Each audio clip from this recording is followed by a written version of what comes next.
rare and balanced view on politics in today's world. Based on facts, born of rationality, common sense, and logic, providing context on today's events, this is American Perspective with Rick Thomas. Hello, everyone. Welcome to American Perspective.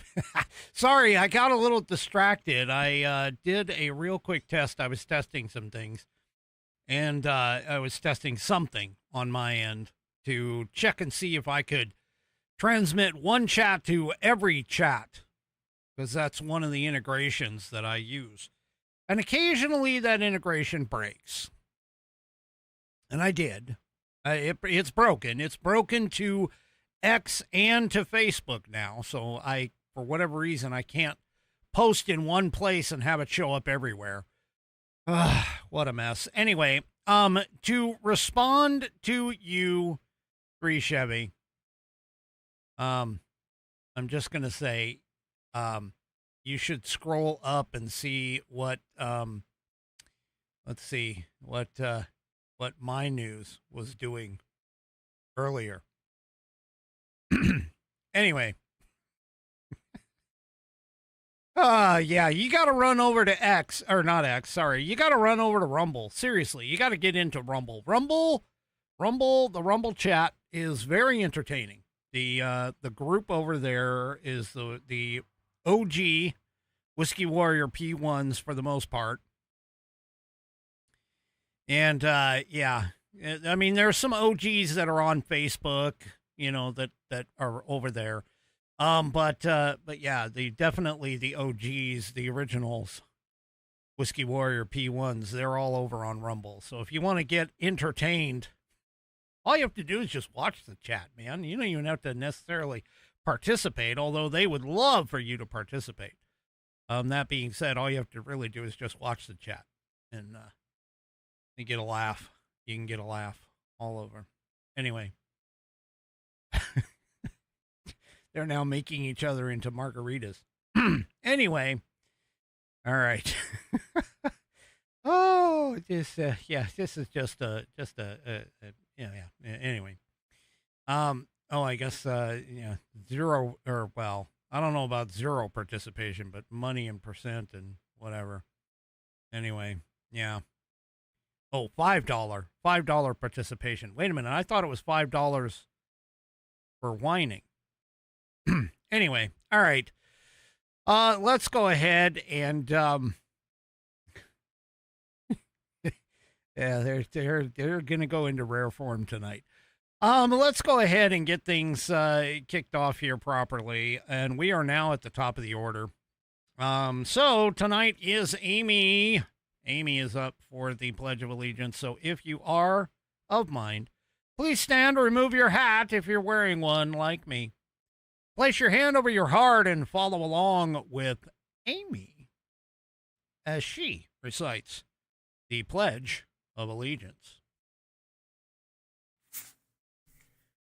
I pledge allegiance to the flag of the United States of America and to the republic for which it stands, one nation, under God, indivisible, with liberty and justice for all. All righty, and I thank you, Amy. Although I haven't seen Amy in a while. But I thank you, Amy, for that wonderful rendition of the pledge. If you would like to hear your rendition of the pledge played here on the program, all you need to do is record yourself reciting or performing the pledge in your style. Take that audio file, video file, whatever kind of file, and attach it to an email. Send that email off to me by addressing it to fans, F-A-N-S, at AmericanPerspective.online. That's fans, F-A-N-S, at AmericanPerspective.online, and I will get you into the rotation. I have 25 of the 26 I am looking for this year. I'd like to get 26 by the end of 2026. And I have 25 of them right now. So if you haven't done yours, please do so at your earliest convenience. If you use your phone to record your wonderful rendition of the pledge, all you need to do is use the share option. That's the SHARE option to send it off to me at fans@americanperspective.online. And I will get you into the rotation as quickly as possible. All right, tonight is, of course, because let's face it, all you Whiskey Warrior P1s have heard this one a lot. Anyway, tonight's headline sponsor is none other than The American View. Now, The American View was formerly the Institute on the Constitution. They changed management, and so they changed their name. It is now The American View. And The American View is an independent educational organization dedicated to the objective, textual, and historical study of the foundational documents of the United States. Utilizing a rigorous primary source methodology, our mission is to examine the original context, personal correspondence, legal framework, and Judeo-Christian. I'll tell you more about that in just a minute. Judeo-Christian philosophical traditions that guided the framers during the creation of the U.S. Constitution and the Bill of Rights. By analyzing the specific scriptural citations, historical sermons, and biblical principles explicitly referenced in early American political discourse, we provide researchers, educators, and citizens with a factual, unpoliticized baseline for understanding how theology and history intersected to shape the structural heritage of American liberty. That's right. That's about them. That's what they do at The American View. And you can head on over to theamericanview.com and check all of this out. Theamericanview.com is where you can go on the web to check all of this out. And start by taking their U.S. Constitution course. Be a defender of truth, liberty, and God-given rights. That's right. Purchase the U.S. Constitution course for $76, but you want to try it before you can buy it. Yep, there is a way. If you head on over to their study page, that's theamericanview.com/study, you'll be able to put in your first name, last name, and your email to learn directly from the founders. I'm not talking about like having them show up in your room, but you learn directly from the same documents, that foundational documents that The American View studies and tells you about. You can grab them.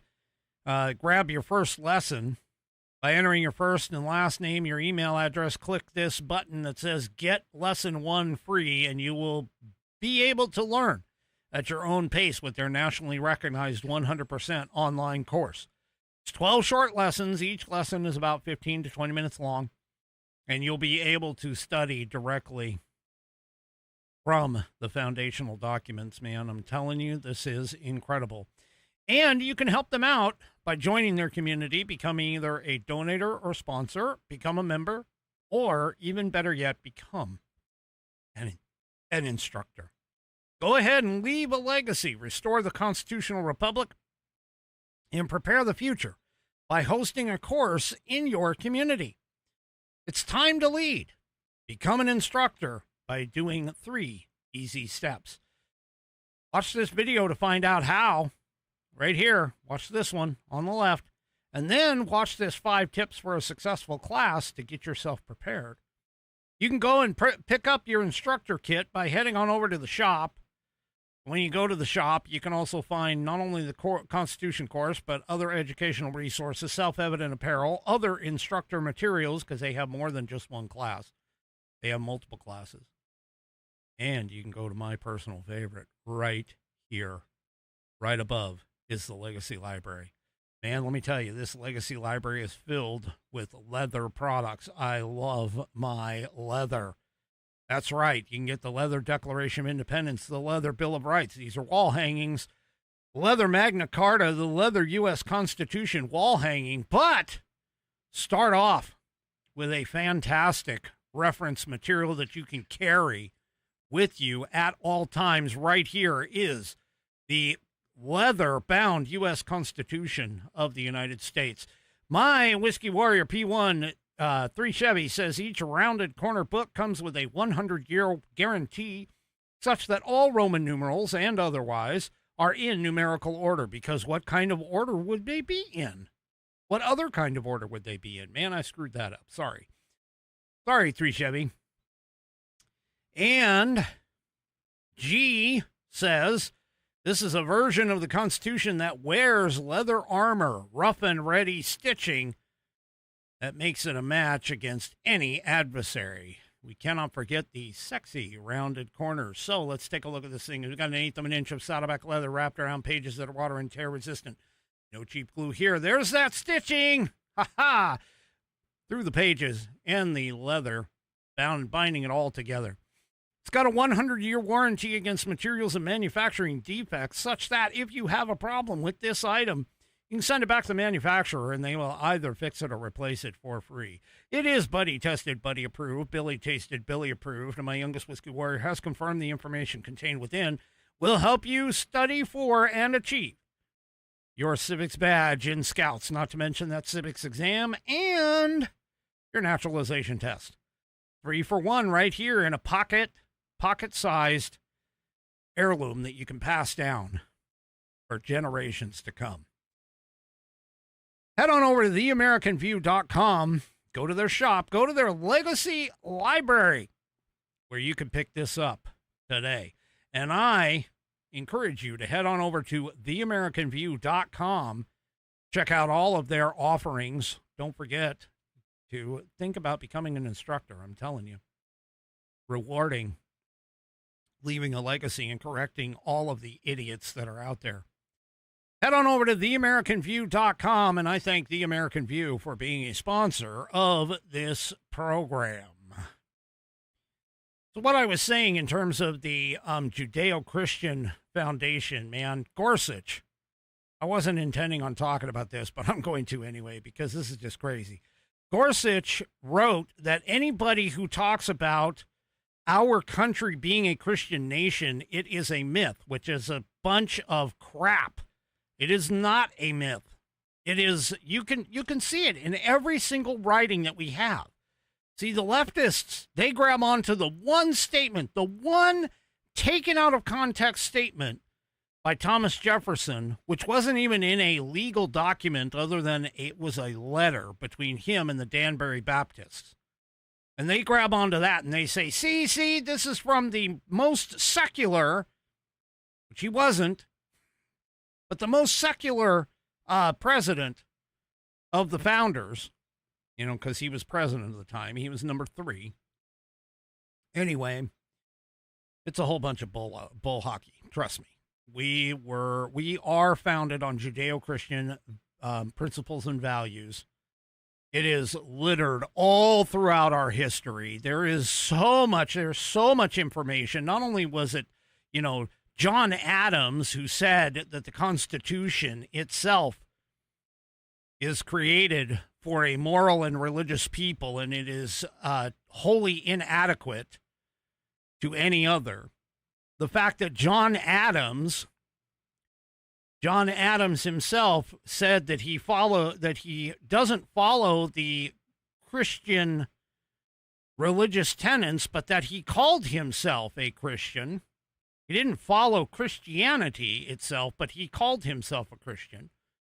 And it's not just him. There are several others. George Washington. There's so many others of the founders.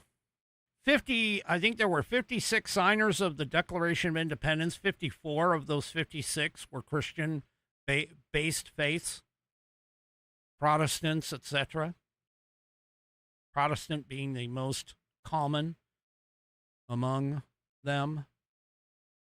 Yeah. Anyway, someday I think I'm going to just going to have to do an entire show on that and start, basically producing what is already there, but that these leftist idiots can't freaking figure it out. Anyway, let me hop off my train and soapbox. And let me go ahead and jump onto today's show. So, number one, Trump is going to do a good thing, and I'm sure the leftists are going to try and say he's doing it for, some nefarious reason. But I don't know if anybody caught this. It's been all over the place. If you're on social media, I'm surprised nobody's, I'll be surprised if you haven't at least heard about this. Apparently, there was a 16-year-old lifeguard who battled some 10-foot waves to save a 10-year-old boy down at Seabright Beach in Santa Cruz, California this past Saturday. And apparently the 10-year-old boy was very exhausted. After he was evaluated by paramedics, he was deemed to be okay and reunited with his parents. The teen is in his rookie year. This is his first year on the job. And he jumped into the ocean with these 10-foot waves that were kicked up by what they call heavy El Nino hurricane swells. The surf was apparently raging like crazy. And, yeah, the waves just kept pulling them back every time they tried to get to shore. He went ahead and this young teen, he went ahead and was able to get out there and get this kid. So, now, President Trump's son, Eric, saw the clip and said that the lifeguard deserved the highest civilian honor and that the episode showed the best of America. And, well, Donald Trump agreed. And so he is working on bringing the heroic young man and his family to the White House. And they're trying to also bring the boy who he saved and present him with the highest civilian honor, the Presidential Medal of Freedom. So, yeah. Now, that being said, I mean, just to be clear, Trump didn't actually say he would give him the Presidential Medal of Freedom. He just said that he would give him a high civilian honor. So we're not exactly sure if it was going to be the Presidential Medal of Freedom. I misspoke. But anyway. So, yeah. So there you go. Praise for this young man. Now, I used to be a lifeguard. Now, I never had to save anybody. But I was a lifeguard at one point, and yeah, it is a thankless job. Just like every other save, service job, of course. Well, I talked to you about Dr. Fauci and his diary that was released on Saturday. And RFK Jr. actually pulled a piece of information that hasn't really been talked about. And honestly, I wasn't even aware of it. Not saying that I read the whole thing, in terms of the diary, because I didn't. But yeah. Remember that Dr. Fauci kept saying that COVID vaccines were safe and effective. Unfortunately, what he didn't mention, which again is in his diary, where his private thoughts were. If you really want to know about the rest, go and watch last night's episode. But apparently, Fauci wrote in his diary that he had a pulmonary infarction roughly 5 months after getting the shot. And by the way, that happens to be one of the adverse effects that the NIH, CDC, and FDA said that they were expecting, or that were expected from the vaccine. Now, according to RFK, Fauci never told anybody. He got treated for it privately with the best doctors in America at the same time that he was telling everybody that there was not an adverse event with the shot. Yeah. Yep. And think about that for a moment. Here's the man who was kept saying, get the shot, get the shot, get the shot, insisting it was perfectly safe, actually appears to have experienced in his own personal diary, in his own words, experienced one of the exact injuries that his own agencies said were possible. Yeah. Anyway. Just want to bring that up for you. All right, let's move on to this SAVE Act. You know, no matter what happens, the Democrats in Congress only, okay? Got to be clear on that.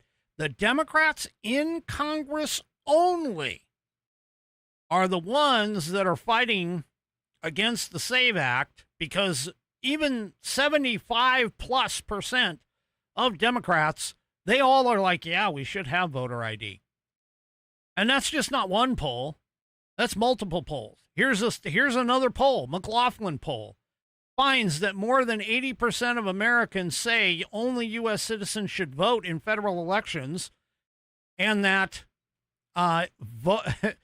requiring proof of citizenship and photo ID to cast a ballot is up there. Now, the poll was conducted by McLaughlin and Associates for an organization called Tea Party Patriots Action. They surveyed 1,000 general election voters from July 15th to July 21st. Now, there was no margin of error presented as a part of this. But that poll showed that 82% of Americans agreed that only U.S. citizens should be allowed to vote in elections for president, the U.S. Senate, and the U.S. House. The question drew strong support even across political divides. 91% of Republicans, 72% of Democrats in this poll, and 84% of independents all agree that only U.S. citizens should be allowed to vote for president and members of Congress. Now, the survey itself showed that voters agreed with the provisions and the safeguards that are provided in the Save America Act. 78% said proof of citizenship should be required to register, and 78% also said voters should show ID at the polls, photo ID, at the polls. Again, this is showing strong majorities across all political divides. Proof of citizenship to vote had 94% of Republicans, 68% of Democrats, and 73% of independents. And when it came to showing a photo ID, again, 94% of Republicans, 63% of Democrats, 75% of independents. 95% of the respondents also said that they actually have a valid photo ID, such as a driver's license, state ID, or a passport. And 66% said that requiring a photo ID to vote is a reasonable requirement that the vast majority of Americans can easily meet. So, here we go. Here's another poll. Oh. And let's not forget, the Ragin' Cajun himself is getting a little tired of this crap. Literally. Language alert for anybody that may have a young person listening. But here, take a listen to the Ragin' Cajun himself. We are not going to win the war against some kind of ID. Every poll shows 75 or better say we should have some kind of an ID to vote. Some say, I don't know what it is, but just quit fighting and go along with it and move to the next thing. Is that a tufted headboard? Is James Carville in bed? Yes. Is he okay? Democrat strategist James Carville is telling his party to give up the fight over voter ID, and apparently he does it right before he falls asleep. He's arguing it's terrible It's a terrible hill to die on, Democrats. And this is the Dems are pushing back against the Save America Act. New Fox polling shows voters overwhelmingly support ID requirements for when you vote. See, here we go again, right here. Here's another poll. Yeah. ID should be required. 83% yes to register. 77% yes to actually vote. Yeah. Yep. I don't know where these leftist idiots are coming from, thinking that they don't have it. And I don't even understand where John Thune gets his idea, where he doesn't have it. But apparently, according to this piece in the Daily Caller, there was a document that was being circulated among Senate Republican leaders. It had talking points aimed to squash, that's right, the internal revolt over the Save America Act. The document outlines potential questions from the media and offers guidance for members' responses on several topics, including the GOP's marquee election integrity legislation, the Save America Act. The document, which was created by the Senate Republican conferences, titled Conference Prep. Now, the document itself includes a hypothetical question a member could face, such as President Trump is calling for Leader Thune to keep the Senate in session in August to pass the Save America Act. Do you agree? The suggested response states that I want to save the I want to pass the Save America Act just as much as the president, but we don't have the votes to pass the Save America Act or eliminate the filibuster. If staying in session will somehow change the outcome, then I'm all for it. And it continues, but I don't think staying in session will make more votes appear. We are not going to get a single Democrat to vote on the Save America Act, no matter how long we are in session. And we have work to do at home to make sure that we beat the Democrats in November. Yeah, except the majority of your electorate want it. They want it passed. Dumbasses. Anyway, as that referenced, Trump has called on John Thune to keep the Senate open through August until the SAVE Act is passed. It's not only Trump, but 3 other Republican senators are calling on him to cancel the chamber's summer recess until the SAVE Act is passed. That's Utah Senator Mike Lee, Florida Senator Rick Scott, and Florida Senator Ashley Moody. They all said, with Trump, that the chamber should cancel recess until the election integrity bill is passed. Any senator could object to the upcoming recess that would last until mid-September.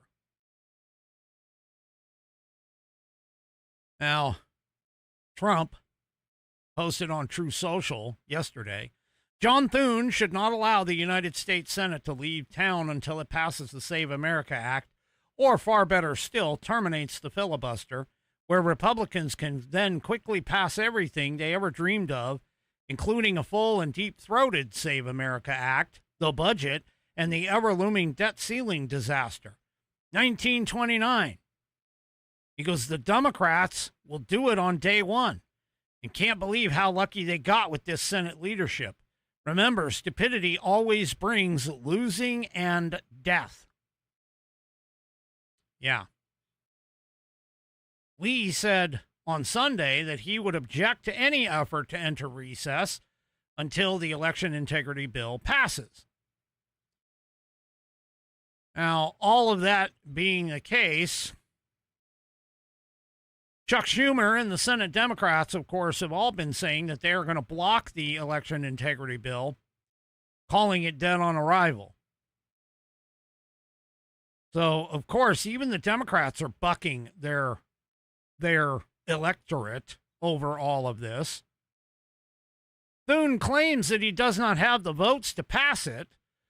Well, no, he doesn't have the 60 votes to pass that. He also claims that he doesn't have enough votes to overturn the legislative filibuster so that the bill could pass.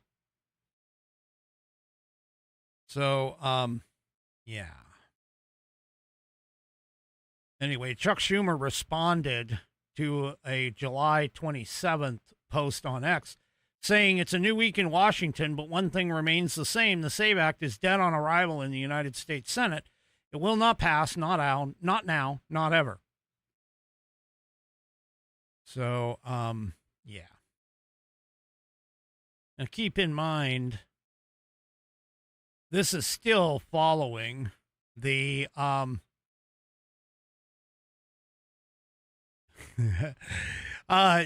keep in mind this is following the whole New Jersey revelation that 6,600 non-citizens for 2023 to 2024 were registered to vote, and over 400 or around 400 of them actually did vote. I thought that wasn't happening, but it's good that it is. Anyway, yeah. This is just up and down, up and down, up and down. Well, speaking of up and down, I don't know if anybody noticed this, but Trump's executive order regarding mail-in voting, which was basically the executive order 14399, which was dated March 31st, was aimed to tighten up the mail-in voting rules in 23 Democratic-led states, including the District of Columbia as well. It was challenged in court, and in June, in the U.S. District Court for the District of Massachusetts, they ruled, or she, Judge Indira Talwani, ruled that parts of the order were beyond the president's power and blocked the enforcement of it in the jurisdictions that were suing. Now, that pretty much covered, again, 23 Democratic-led states.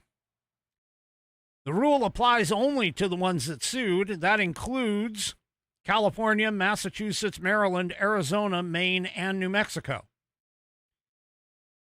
Now, specifically, that judge blocked what's called Section 2 of the order, which directs the U.S. Department of Homeland Security to compile lists of voting-age U.S. citizens in each state, and Section 3, which directs the U.S. Postal Service to develop standards for mail-in and absentee ballots to be used in federal elections.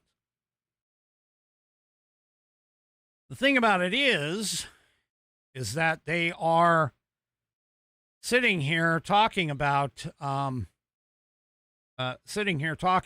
fact that the U.S. Postal Service has no business in elections. That's one aspect of it.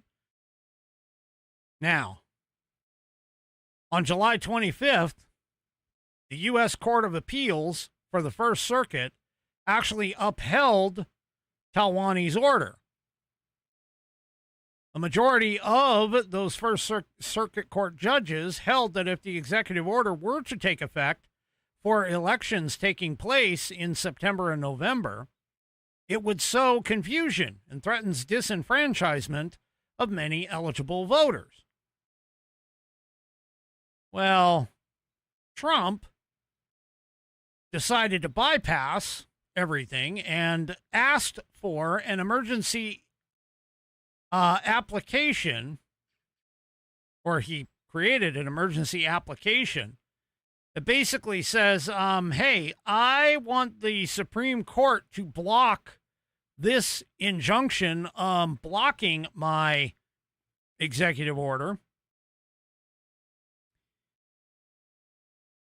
And the reason being is because John Sauer, who I'm not really sweet on, And yes, that was a purposeful play on words because I think Sauer messed up the birthright citizenship case. But anyway, in the new application, Sauer said that the injunction was premature.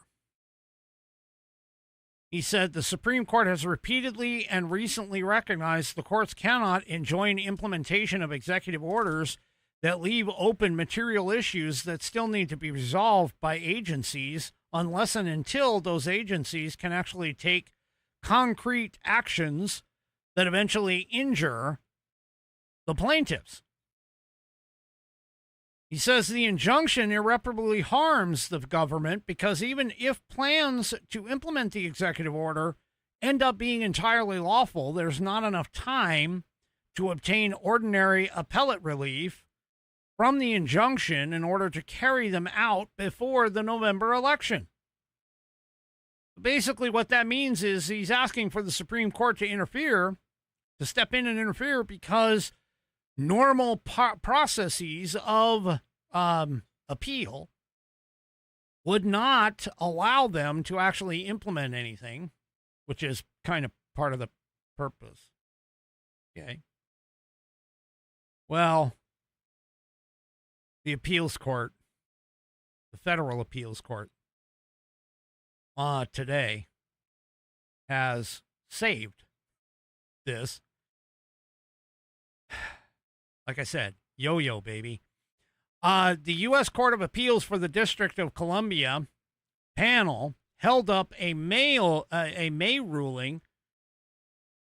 Sorry, my bad.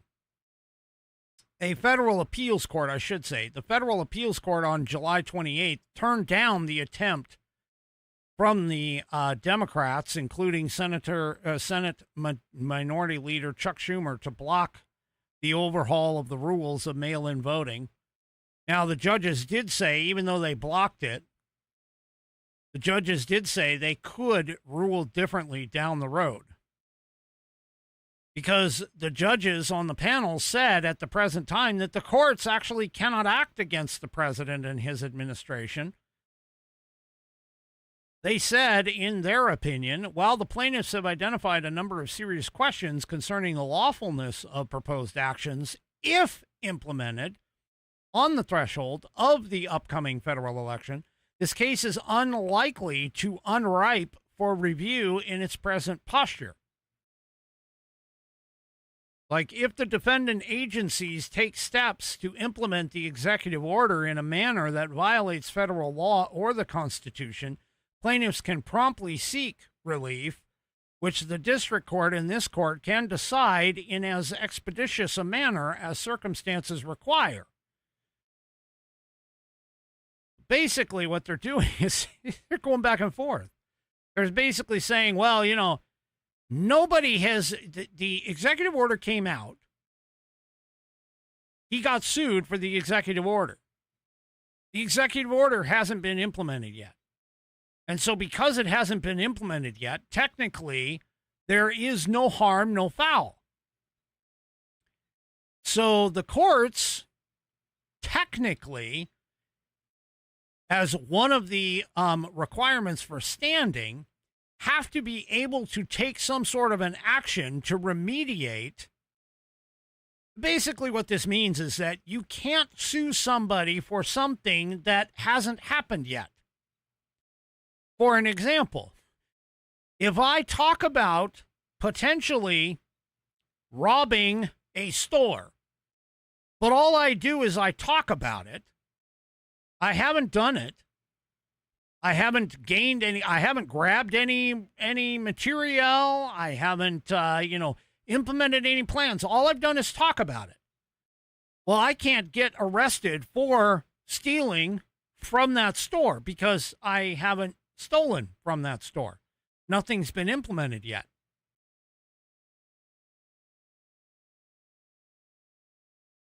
That's how crazy this stuff is getting. The minute that Trump puts out an executive order, he's automatically sued for it, even though he hasn't done anything and nothing's been implemented. The world we live in. Speaking of the world we live in, I don't know if anybody's been watching, but Joe Biden and the Biden family have been fighting to prevent recordings from both Robert Hur, which we have the transcripts of, I'm not exactly sure what you're asking here. I probably have to go back a little bit and figure it out, unless it's something that I said just a few minutes ago, which I'm not exactly sure what you'd be referring to. So help me out. Anyway, the point that I'm making here, moving on to Biden, is Biden has been trying to block these ghostwriter tapes in particular.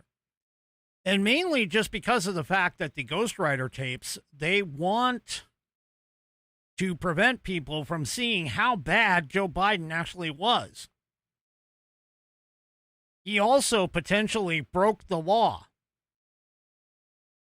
And I say potentially because it's actually, yeah, he more than likely did if what he is saying is classified information, actually was classified information. Because people need to understand, even though he was president for a 4-year period,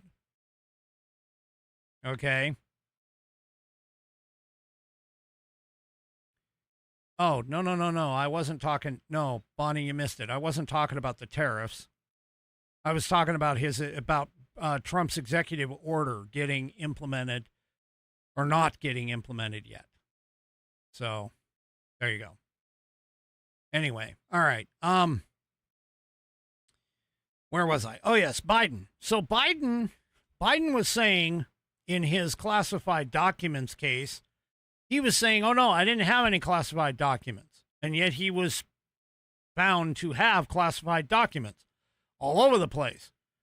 Whether it was in his garage next to his Corvette, totally unsecured and accessible by Chinese members of the Chinese government who visited the Biden home with Hunter Biden. I'll get to that here in just, or get to something tangential to that here in just a minute. To the papers that were left at the University of Pennsylvania, I think it was UPenn's Biden Center. Yeah, that one. Anyway, the recordings were finally released. And apparently they demonstrate during the 2017 sessions. So even before Joe Biden was president of the United States and could have declassified these documents, he says on the tapes to the ghostwriter, he's like, well, be careful of these. Be careful of these because they may still be classified. These are hours of recordings that were published from Biden's 2016 and 2017 conversations with his Promise Me Dad ghostwriter. Now, keep in mind, it also demonstrates in 2016 and 2017 that his mind was under, shall we say, an attack, per se. Okay? Because he frequently paused, spoke haltingly, struggles to recall events, which of course reinforced Special Counsel Robert Hur's characterization in his report. The Oversight Project, who was suing to get these, Oversight Project Vice President of Litigation, Jeff Clark, exclusively told Fox News Digital, Joe Biden didn't want these tapes to come out, but now they have after 2 years of painful delay. There is no joy in Bidenville today. Robert Hur's and Merrick Garland's decisions to give Biden a free pass for keeping and disclosing classified information must now be re-examined from top to bottom.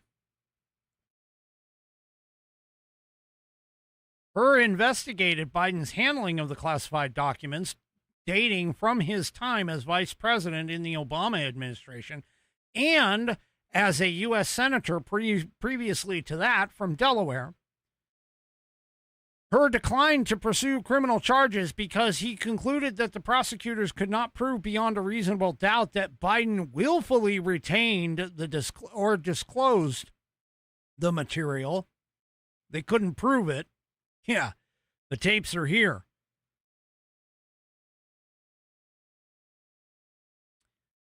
Herr wrote in his report that Biden's conversations were painfully slow and that Biden was struggling to remember events and straining at times to read and relay his own notebook entries.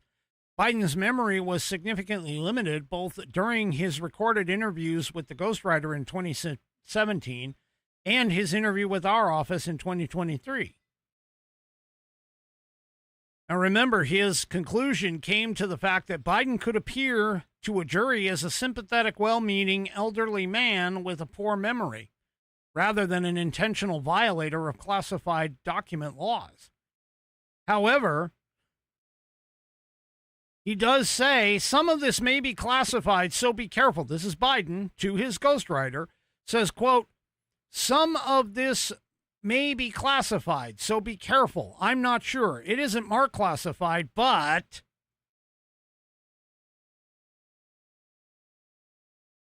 Yeah. So, yeah. He knew. Now, of course, keep in mind that depends on whether or not the documents that he's pointing to actually are classified. So, anyway, there's also examples of him struggling to remember people's names, which I'll be honest with you, I'm not a name person at all. I've told you that. But yeah. Anyway, this is a mess. They protected him.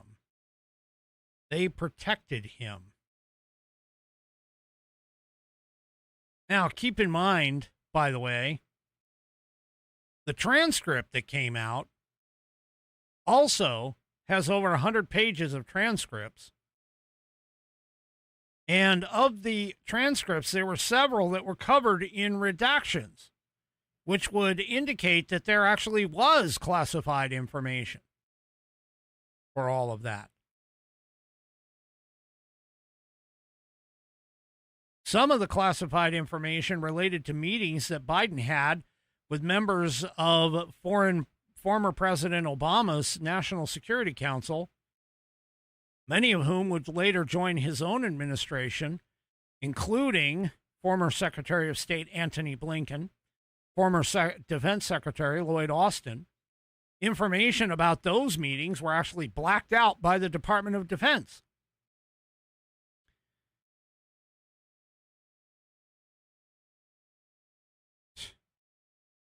I mean, this is just ridiculous. Pages were blacked out. They were covered. They were, I mean, yeah, he didn't do anything. Yeah, I'm sorry. War Department. He didn't do anything. Yeah, he didn't take classified information as a U.S. senator when he's not supposed to, or even as the vice president, because remember, the president is the only one that has the ability to declassify information according to the Constitution. So, yeah. Anyway.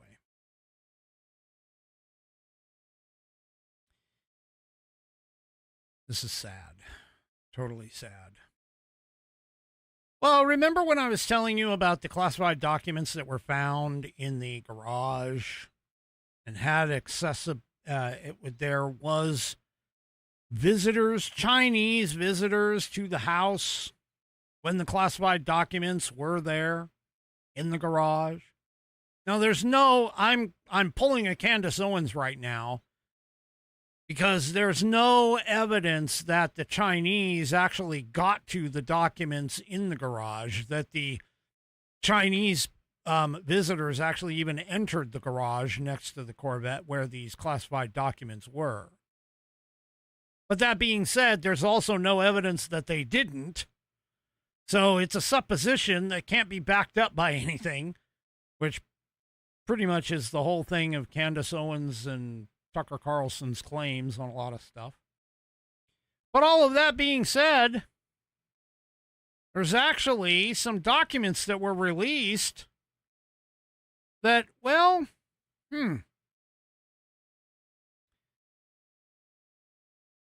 apparently, Emmy-winning investigative reporter Catherine Herridge has spent years digging into the Biden family's foreign entanglements, going all the way back to her coverage of the Hunter Biden laptop. And while combing through some of the new declassified material that was that has been tied to China's 2020 election influence operation that was just declassified, she's actually found something that, well, should be on the front page. Apparently, there's government records that are referencing a Chinese blackmail effort aimed at the Biden family. Now, Herridge actually appeared on Katie Pavlich's Katie Pavlich Tonight on News Nation and laid it all out. Herridge said, I found these records which are talking about blackmail by China. It was for President Biden's daily brief. Because she says, I can conclude, I think, that it was probably about targeting his family. Now, why would China be able to target the Biden family? Could it be Hunter Biden's dealings with Rosemont Seneca Partners and the Chinese government? Maybe so.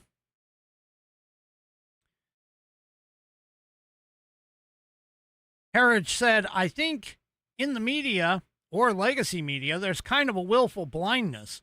They didn't want to look at the records. All you had to do was spend a couple of hours. That was a couple of hours that Herridge found this. Now, she points to an instant message from a senior FBI counterintelligence official named Nikki Flores, describing what Herridge called a shadow government operating inside the Bureau. Yeah, which, by the way, that has been confirmed by another person who says, oh, yeah, there's totally a shadow government running around in there. Herridge spoke also with a senior member of former Director of National Intelligence's Tulsi Gabbard's investigative team.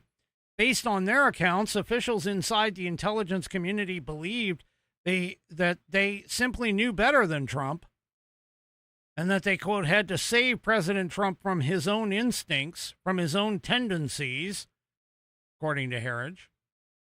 Yeah. Yep. Folks, this is bad.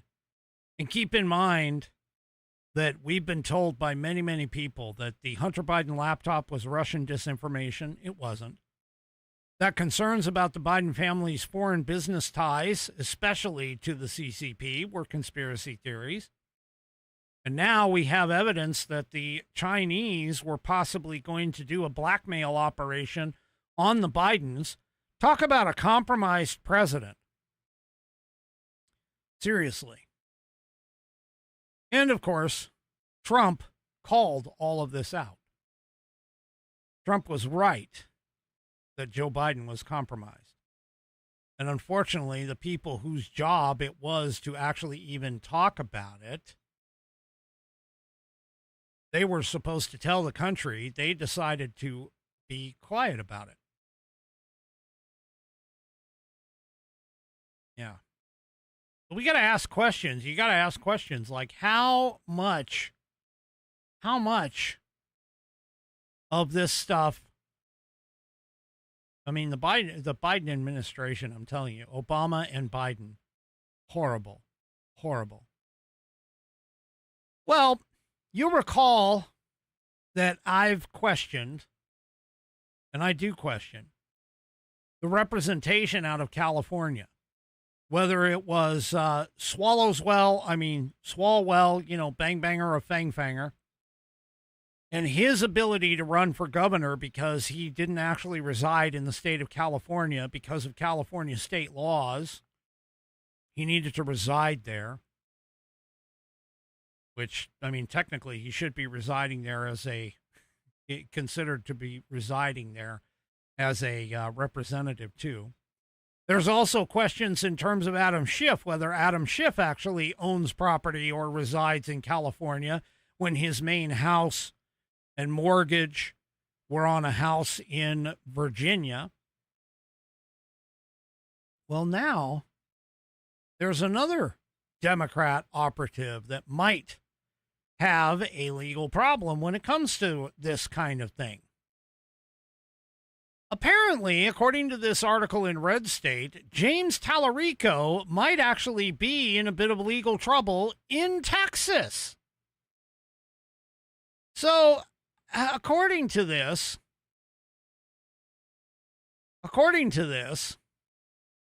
he is supposed to have lived let me rephrase that. According to this article, he is supposed to have registered to vote with an address that he actually lives at. And unfortunately, because doing otherwise, meaning that if you register to vote or you actually vote using an address that you do not actually reside in, including a parent's home, if you do not live in that parent's home, and particularly if done to vote in a specific district, okay, that's illegal. Residence by the state of Texas is defined by domicile, meaning that your home and fixed place of habitation to which you intend to return after a temporary absence, not merely a simple mailing address or family property that you do not actually live at. Texas law states, except as otherwise provided by this code, a person may vote only in the election precinct in which the person resides. Well, the Federalist apparently dug into this, and, well, there's a possibility of multiple election law violations on the part of James Tallarico. Because according to records obtained by the Federalist, the Democrat Party's guy, they call him the Great White Hope, I don't care.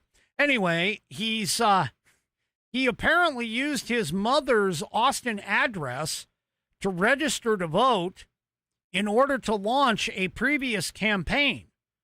Now, keep in mind, if he does not physically reside at that address, according to Texas state law, he cannot register to vote there. That means that he voted illegally.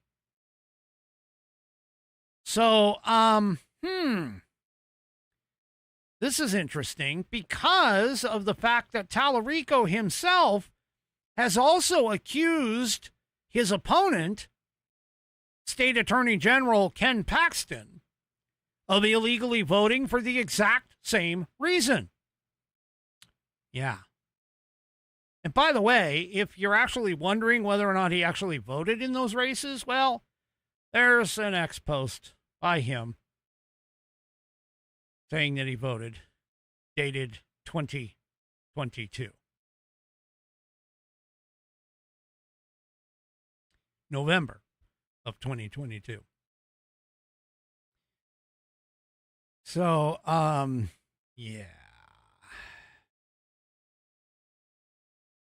So in the early days, apparently, of 2021, 8 days before the candidate filing deadline, the Democrat registered to vote at his mother's home address in Austin according to the Texas voter registration files.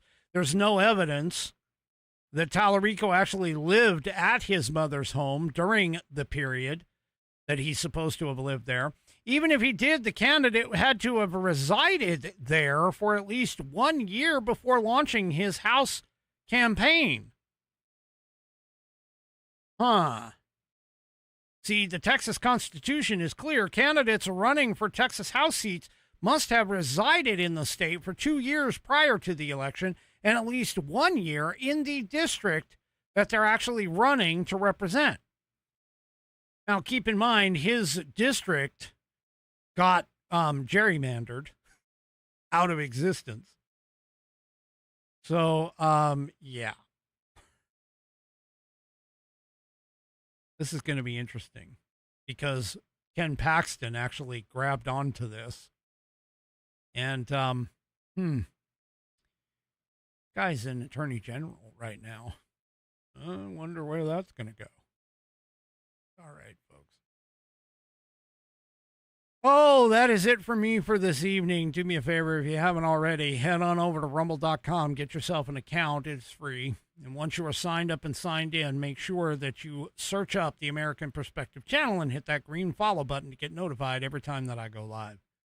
Also, don't forget to give me a thumbs up, a thumbs down, thumb sideways, or at an angle if you're 3 Chevy. Even a red pill over at pilled.net. Across all my platforms, whether it's X, YouTube, Facebook, or, of course, the aforementioned Rumble. And pilled.net. Don't forget that. Pilled, Pilled.net. Go and check it out. We will see you tomorrow night, 5 p.m. Pacific, 8 p.m. Eastern Time for Whiskey Wednesday. If you have a pet of the week, it would be great to send it in. Yes, it would. We will see you tomorrow night right here on American Perspective. Have a great rest of your evening, and good night, everybody.